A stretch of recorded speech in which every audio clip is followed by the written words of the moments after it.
Durga, Durgati Samani, Durga Padvini Varani, Durga Ma Chedni, Durga Sadini, Durga Nashini, Durgat Odarani, Durga Nihantri, Durga Mapaha, Durga Magyanada, Durga Daitya Loka Davanala, Om Shri Durga Ma, Durga Ma,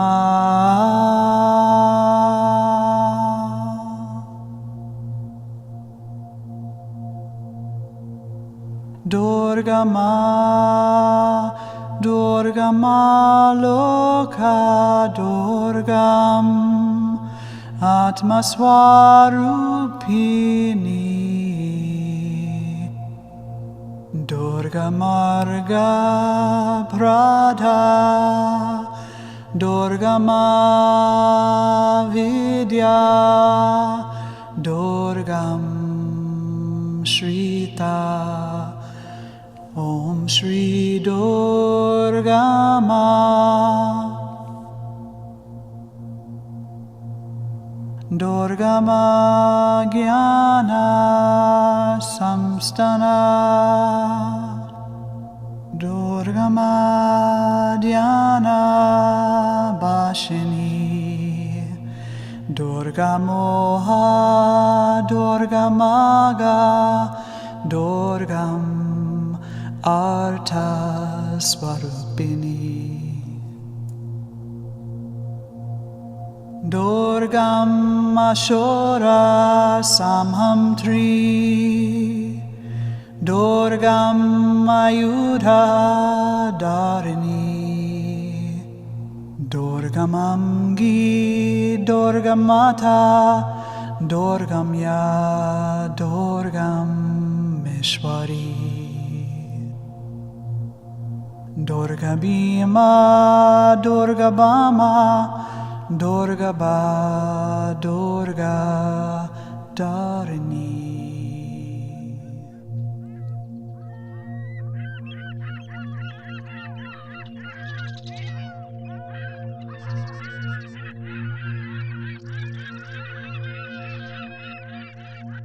While you're surrendering and learning and practicing together is really powerful.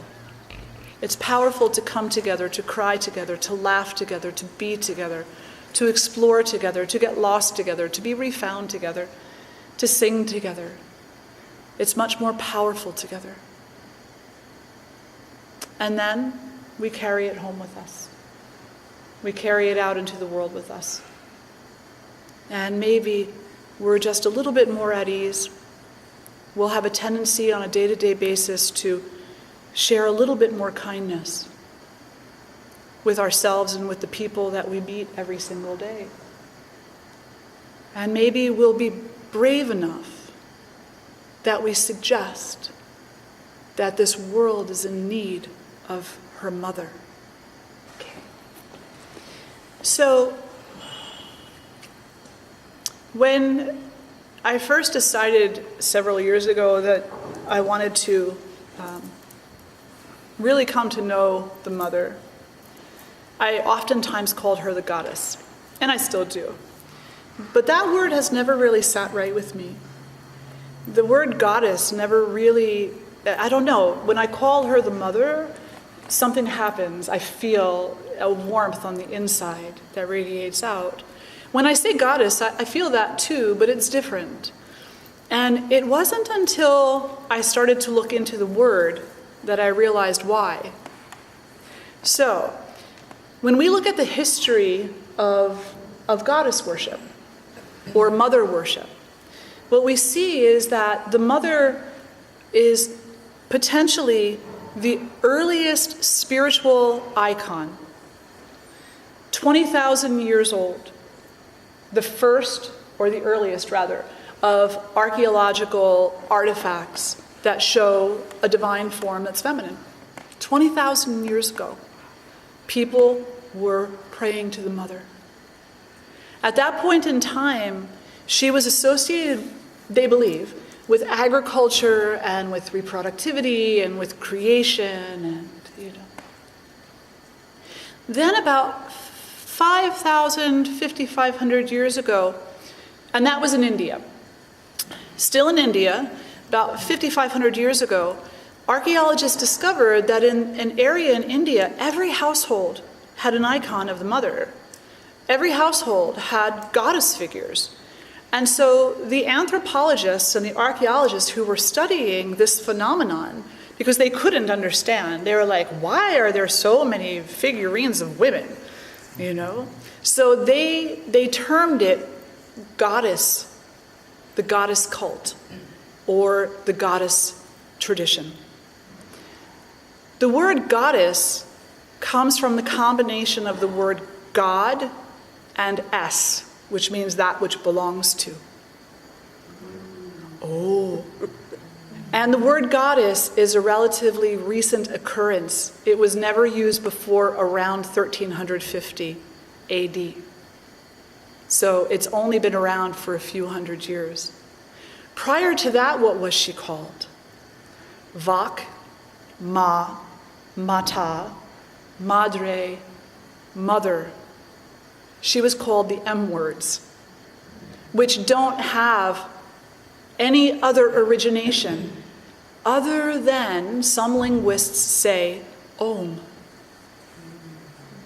Some linguists out there who are also scholarly in their Sanskrit have been trying to define where Ma comes from. They say the only thing that they can find is that it is in the same family as the primordial vibration Om. Hence, the potentiality of everything, everywhere. How many of you have chanted Om before? How many of you have never heard of Om before? So everybody knows what Om is or has at least heard of it. So Om is a sound vibration that is kind of simply put is called the primordial sound of the universe. But basically it's the energetic structure of everything everywhere without exception, without condition. It is inclusive 100%. It is the vibration that runs through these walls, through this floor, through these carpets, through you, through me, through the drums, through the flute, through the beautiful murti of Durga Ma, through everything everywhere. And this primordial sound vibration is in and of itself Ma. Because she is the energy of the universe. She is the power of the universe. She is the universe. She is also every single thing that's in the universe because she is the power of the universe. So nothing can be without her infusing it.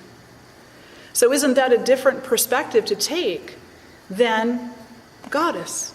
Which I still love the word goddess. But the word Ma is somehow, at least in my heart, a bit more truthful, it carries a bit more potential. So we see, ever since thousands and thousands of years ago, that Ma has had a place in the hearts of people everywhere. And it really wasn't until there was, expansionism in European countries and leaders of nations that decided that they really wanted to go to war, that things changed spiritually and became something closer to structured religion. And the spirituality, there may have been rituals that you follow, there may have been some guidelines that you should follow, but they were not as dictated as the religious guidelines can be dictated. And most of the early religions that we see are male-oriented. They're oriented toward the divine masculine. The divine masculine is as potent as the divine feminine because you can't have one without the other, you know. For everything that is soft, you need something that is not soft. For everything that is dark, you need something that is light. For everything that is cold, you need something that is hot. That's how you understand what is cold, what is light, you know. That's how you understand, is because you have something else to compare it to.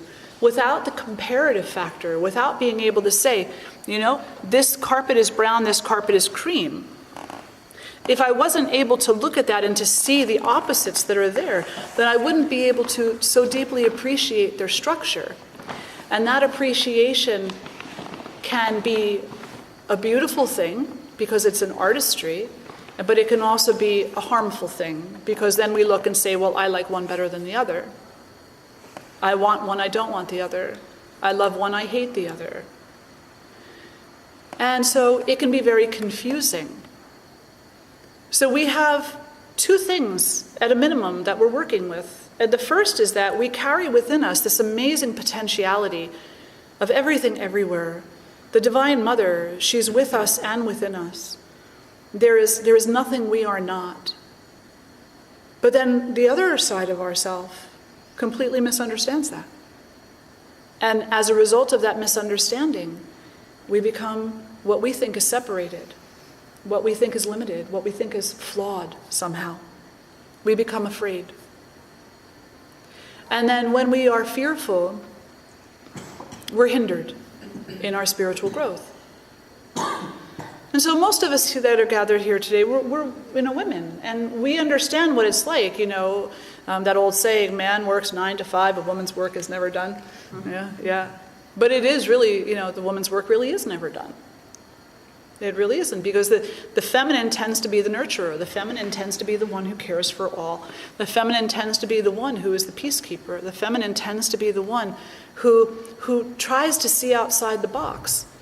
The feminine is the one who is constantly striving to remember the potentiality of everything everywhere. Because it is her. It's not female. It's feminine. Yeah. And when I first started studying this, I always say, but why do we call it feminine then? Yeah. To think about that, we have to go back to the very beginning. And in the very beginning, there was nothing. There was no planets, no sun, no moon, no stars. There was nothing. There was only space. Within that space, there were two potentialities, the potential for stillness and the potential for action. And those two things were called Purusha and Prakriti.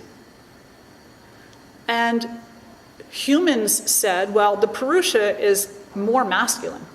So that'll be the divine masculine, Shiva. And, well, that movement, that's more feminine. So we're going to call that Prakriti, like nature, because the woman's mind is changeable like nature. And so we'll call that the divine feminine. That which is unexpected and mysterious, a little bit on the cooler side. You know, that'll be the divine feminine. The divine masculine will be all that which is logical, stable, and structured. But really, the divine masculine and the divine feminine are constructs of our mind. They're constructs of our mind.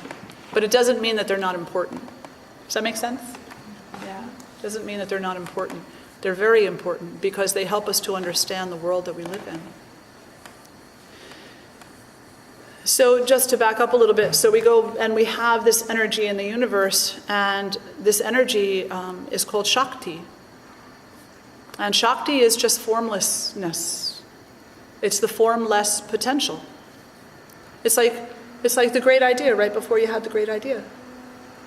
It's the space within which the great idea manifests itself. There's a potential there, but there's nothing else. And that potential, that power that brings forth everything else, and that is also the power that moves the idea, that is Shakti. And so Shakti is not masculine or feminine. Shakti is energy. It's not man or woman. It is energy. But we call her a woman, or the divine feminine, because we see in the movement of that energy, like in the movement of the seasons of the year and the times of the day, we see some things that we can easily relate to. We see changeability. We see unconditional love, acceptance, nurturance. We see a form of consistency that allows us to feel comfortable. We see possibility, a place where anything is possible. Our dreams can come true,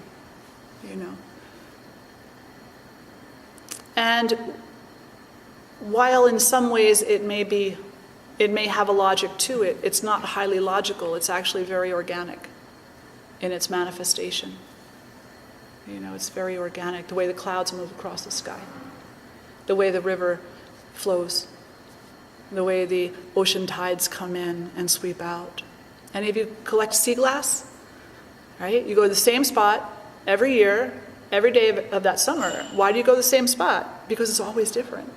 And you never know what little precious gem might wash up as the sea is creating its own balance in that ebb and flow. It's carrying gifts with it. And we can recognize that. And so the energy in the universe, as it's ebbing and flowing, is carrying gifts for us as well. And we associate these gifts with the mother. So every tradition throughout the world has had a divine feminine aspect to it. The Celtics had Brigitte and many others. We have Tara in Asian countries. We have Mary in Christianity. We have so many, And in India, we have many aspects of the divine mother, the divine feminine, but they're all still part of the one. But when we talk about the goddesses or the mothers, the essences of the divine feminine in yoga, we talk about a lot of different names: Durga, Kali, Bhuvaneshwari, Lakshmi, Saraswati. And what they actually represent are a variety of qualities that the mother carries, not separate mothers. Does that make sense? Yeah.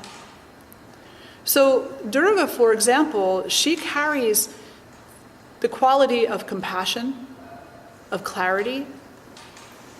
She carries the quality of straightforwardness, courageousness, and bravery.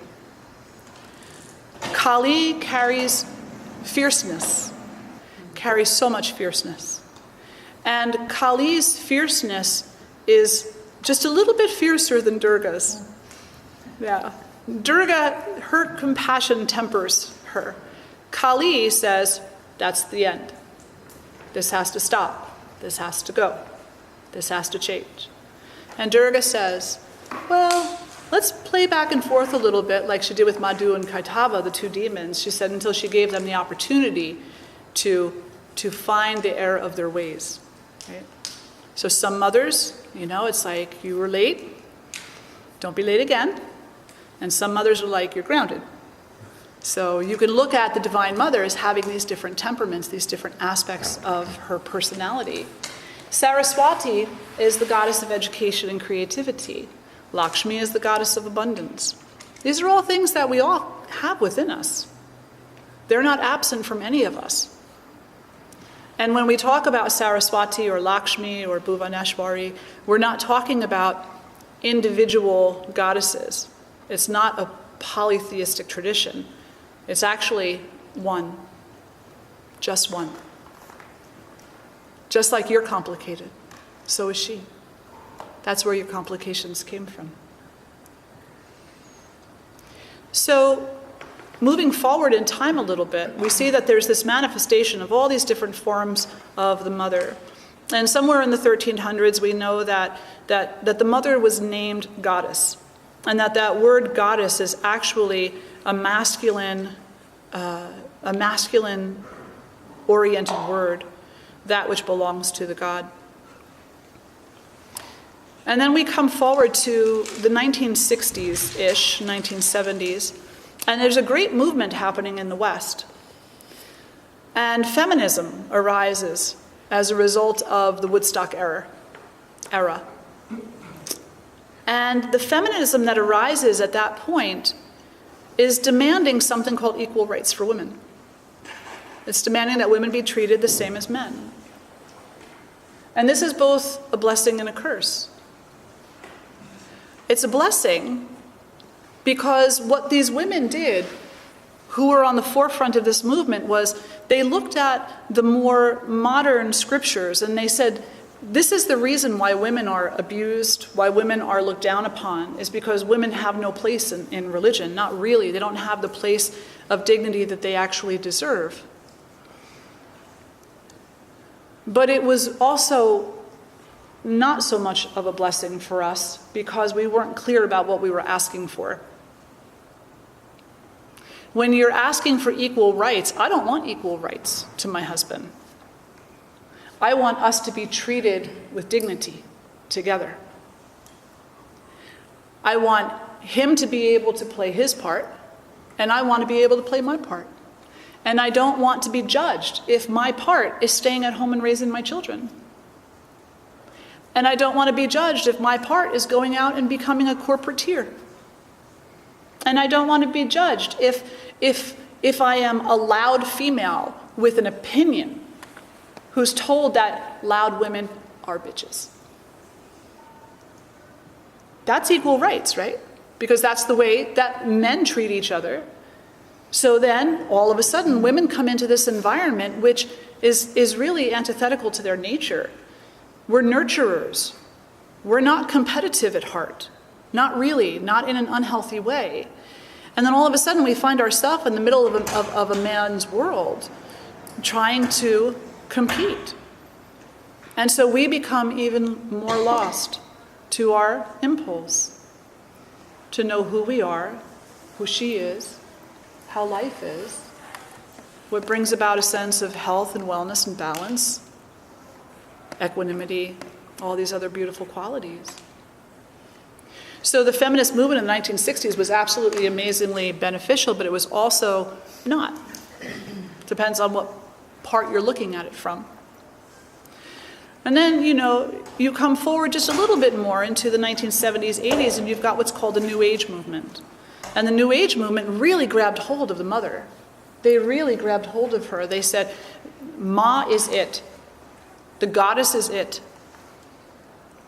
And they started to empower the mother in Hinduism, the mother in many other traditions as well, in Wicca, in paganism, in Native American traditions. And they started to share the knowledge that she was necessary in the world.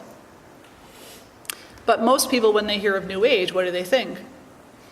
It's New Agey. And so many people will automatically turn off as a result of that.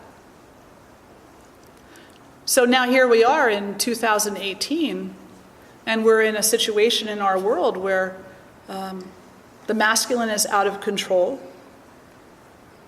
The feminine is becoming activated.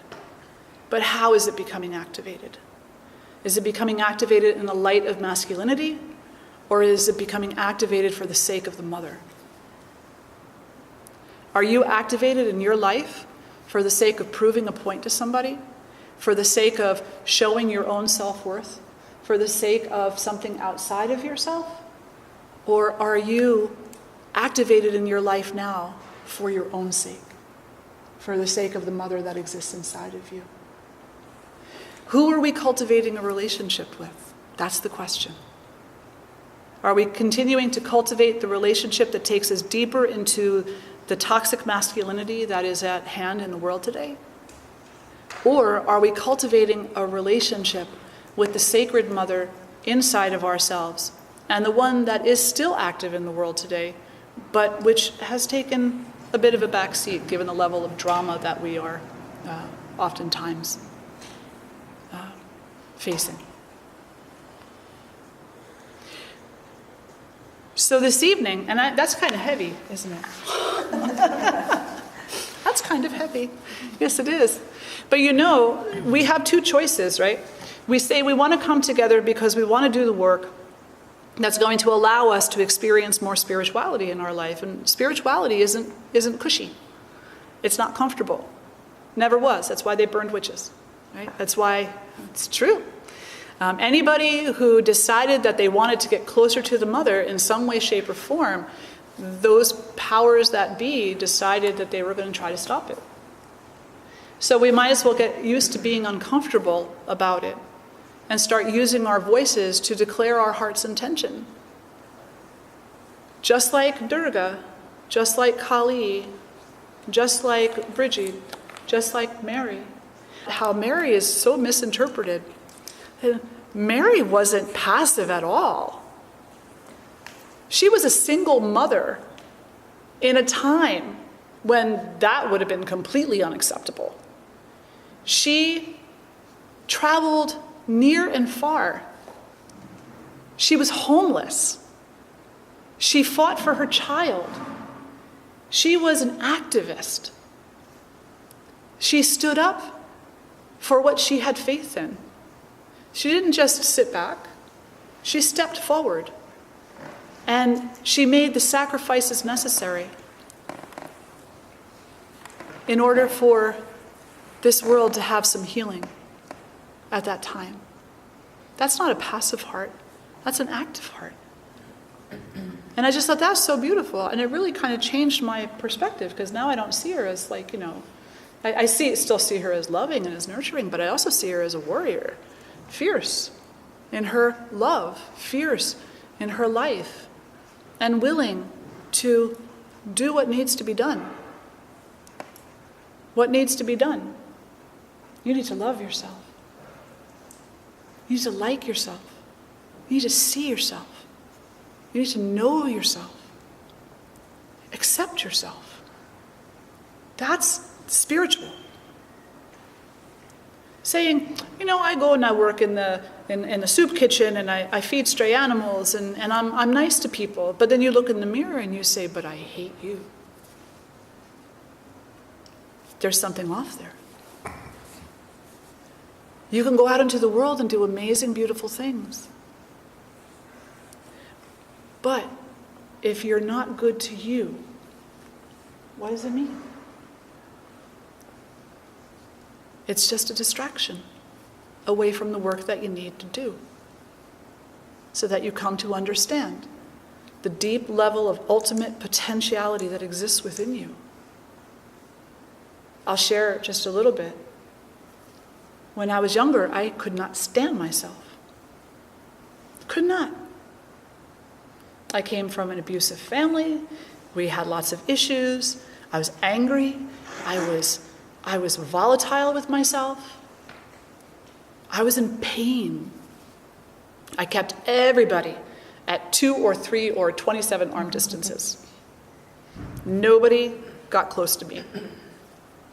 If there was anything good, I sabotaged it because I didn't deserve it. And then something happened. And I really started to throw myself deeply into the teachings in what we call Hinduism, Sanatana Dharma, into the teachings of Buddhism, into the teachings of compassion, the Lotus Sutra. And I just kept getting the same message. Until you change, nothing is going to change. Until you change, nothing is going to change. Until you change your perception of yourself, nothing else is ever going to change. And so I sat down and I said, it's time to change. It's time to learn how to love. It's time to learn how to forgive. It's time to learn how to change my story. The story that I kept telling myself over and over and over again. And it was hard, and it was a bumpy road, and I wasn't always really great at it. But when I look at where I am now, and where I was 20 years ago, 30 years ago, 10 years ago, it has been a consistent path of change. And at 54 years old, I'm in a place now where I'm genuinely happy. And I look in the mirror and I say, you're pretty okay. You know? And when I smile, I mean it. And it doesn't mean that I don't still get angry. But when I do start feeling angry, I ask the Mother for her grace. Say, remind me again of the potentiality that exists in all things everywhere. Because my limited human mind has forgotten again. And we just keep coming back to that as often as we need to, until our heart opens and we allow the truth to ring true. Yeah. So there's a beautiful mantra. It's Om Brahma Gyanaye Namaha. And this mantra means, let me know the wisdom, let me hear the wisdom, allow me to receive the wisdom, open my heart to the wisdom, let me really, really understand. Like really, let it get into the molecules of my being. Let me be with that. Live that, know that. Let it ring true in me. And it's a mantra that individuals who are studying mysticism and the mystical teachings of any tradition, but most certainly Indian traditions, it's suggested that they chant. Because some of these teachings can be kind of heavy and they can be kind of complicated and, you know. And so when we say this, and we'll say it a few times in a moment, when we say this, what we're saying is, I know it's a hard, bumpy road, but I'm willing to do the work. I'm willing to dot my I's, cross my T's, and surrender, and allow the healing to happen. So I'm going to share this with you, and then we're going to do a little chant, and then we're going to take a little break, and then come back and have a wonderful kirtan. So what I'd like to do is go around in a circle, and you'll see that there's a writing here. It's called We Are More. Now I say we, not I, because our stories are our own, but hey, your story is my story too. You know, if you tell me I'm good enough, I believe you. If you tell me I'm not good enough, I believe you. So it's not just my story that needs to change. It's all of our stories. So we are more. And so I'll start with the first one, and then we'll go in this direction. And each person can repeat one of these lines. Does everybody have one? And if not, then share. We are more than we think. We are more than we know. We are more than our words allow. We are more than we see. We are more than we show. We are more than our shadow. We are more than we hear. We are more than we taste. We are more than we smell. We are more than what we obsess over. We are more than our screams. We are more than our pain. We are more than our tears. We are more than any cure. We are more than a touch received. We are more than desire tamed. We are more than our ego. We are more than our speech. We are more than awake. We are more than asleep. We are more than slumber. We are more than dreams. We are more than what we remember. We are more than our thoughts. We are more than what we have forgotten. We are more than our fears. We are more than our bravery. We are more than what's hidden. We are more than what is revealed. We are more than our discoveries. We are more than our hate. We are more than our love. We are more than this one journey. We are more than we can imagine. We are more than we can imagine. We are more. So let's sit up nice and tall. And you've each got a flower. And so you're going to place the flower into your left hand. And in meditation traditions where the hands are on top of each other, typically the left hand is on the bottom and the right hand is on the top. And the left hand generally represents the divine feminine, and the right hand typically represents the divine masculine. And so I asked one of my teachers many years ago, I said, why is it that the left hand is always on the bottom? And very intelligent man that he was, said, because that's the divine feminine and she's the foundation for everything. I said, okay. Then you're going to place your flower into your hand, and as if it were the most delicate thing that you have ever seen in your life, and as if it represented you, you're going to take your right hand and you're gently going to cup it over, as if you were holding this most tender energy. And you're just going to close the eyes, like you would hold a child, like you would hold love, compassion, peace.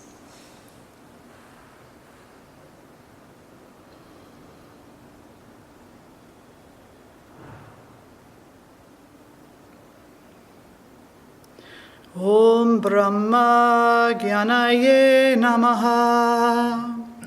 Om Brahma Gyanaye Namaha. Om Brahma Gyanaye Namaha. Om Brahma Gyanaye Namaha. Om Brahma Gyanaye Namaha. Om Brahma Gyanaye Namaha.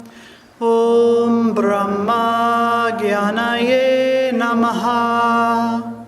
Om Brahma Gyanaye Namaha. Om Brahma Gyanaye Namaha. Om Brahma Gyanaye Namaha. Om Brahma Gyanaye Namaha. Om Brahma Gyanaye Namaha. Om Brahma Gyanaye Namaha. Om Brahma Gyanaye Namaha. Om Brahma Gyanaye Namaha. Om Brahma Gyanaye Namaha.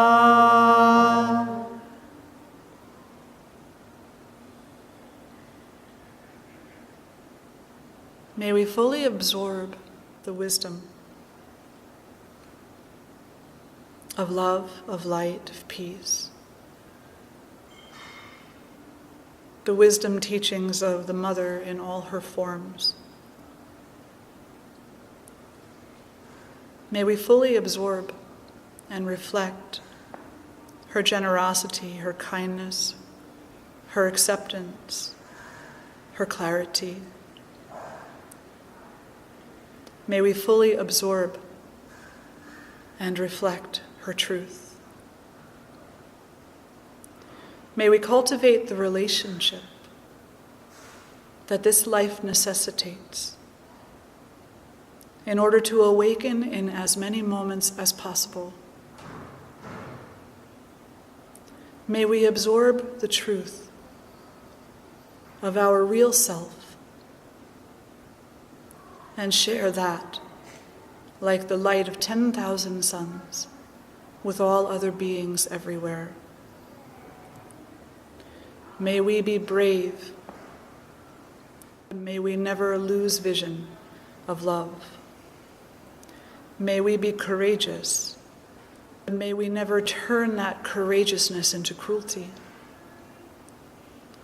May we know in our heart the truth of connection and the truth of healing. May we absorb and reflect her teachings.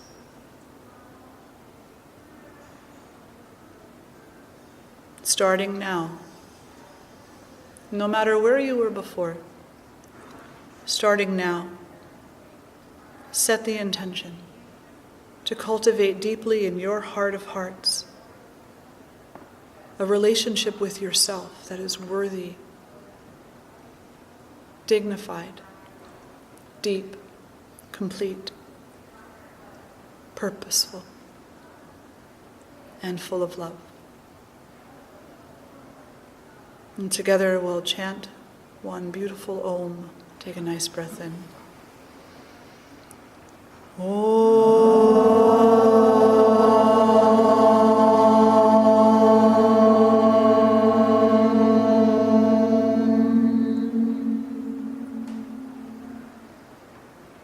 And then before you open your eyes, just notice how your hands are feeling. You know, you're holding this beautiful energy. And what do you feel as a result of that? You feel warmth, stable, security, gentle, nurturing.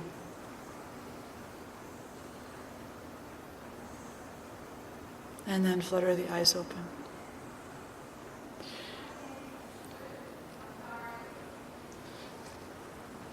Part of the process of cultivating relationship is feeling.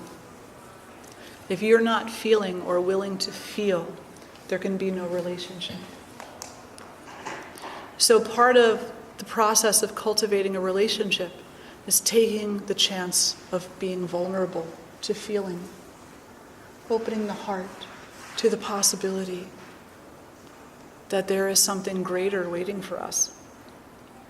So this weekend we're going to go through a lot of practices that I'm going to ask you continually to feel your breath, to feel the mudras, to feel the mantras, to feel. And you might get to a point where you're like, stop telling me to feel. And then I'm going to say it again. Because until we feel, we won't. So let's feel well together. Feel whole together.